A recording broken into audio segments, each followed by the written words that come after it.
Good morning kids.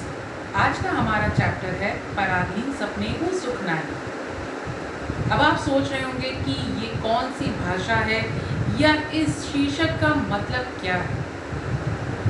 पराधीन मतलब जिसको स्वतंत्रता नहीं मिली। इस शीर्षक का सीधा सीधा मतलब है कि जब आप स्वतंत्र नहीं होते हो तो आपको सपने में भी सुख नहीं होता है।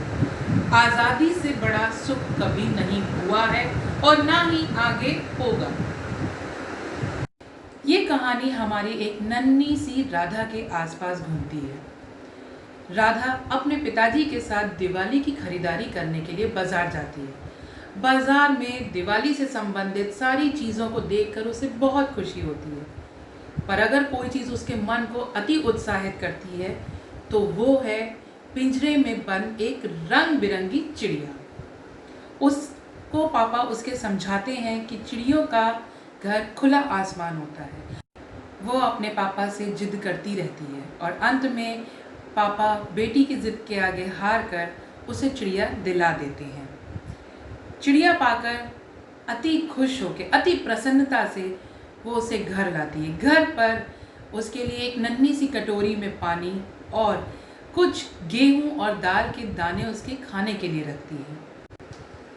राधा अपनी चिड़िया के साथ खुशी खुशी रहती है और खुशी से रहते रहते राधा को 6 महीने बीत जाते हैं। वो अपनी चिड़िया को जगह जगह टहलाती है, घुमाती है, उसकी ध्यान रखती है। लेकिन फिर एक दिन राधा की मम्मी को प्रेमा आंटी के साथ ज़रूरी काम के लिए बाजार जाना पड़ता है। गलती से, जल्दबाजी से राधा की मम्मी उसे कमरे में बंद करके चली जाती है। राधा जिस घर में ही बड़ी हुई, आज उसके एक कमरे में बंद होकर डर गई थी। उसके मन में अलग अलग तरीके के विचार आ रहे थे कि काश पापा ऑफिस से आज जल्दी आ जाएं, या कुछ भी ऐसा जादू हो जाए और मम्मी जल्दी लौट आए। पर नहीं, ऐसा नहीं हुआ। वो रोते रोते घबरा कर उसे दम घोटू कमरे में डर लगने लग गया। फिर भी तकरीबन 1.25 घंटे के बाद मम्मी वापस आती है। मम्मी को देखकर ही राधा उनसे लिपट कर रोने लगती है। तभी पापा भी वापस आ जाते हैं ऑफिस से। पापा अपनी नन्ही सी बिटिया को रोता हुआ देखकर उसे घुमाने ले जाते हैं और उससे एक ही सवाल पूछते हैं कि आखिर वो कमरा तो तुम्हारा ही था और तुम्हारा ही है, फिर तुम अचानक से इतना डर कर रोने क्यों लग गई। तब राधा जवाब देती है कि पापा, आज उस कमरे के बंद होते ही मुझे उस कमरे को एक पिंजरे या जेल महसूस हो रहा था, डर लग रहा था।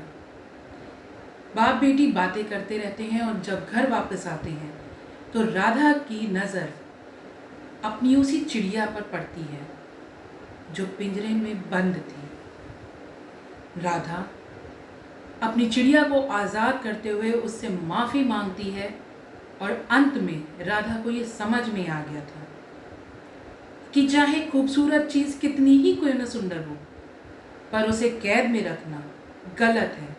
ईश्वर की बनाई हर एक चीज़ का घर ईश्वर ने खुद तय करा है। हम कोई भी नहीं है, हमारे पास ऐसा कोई भी अधिकार नहीं है जो हम किसी की स्वाधीनता को ख़त्म करने का रखते हों।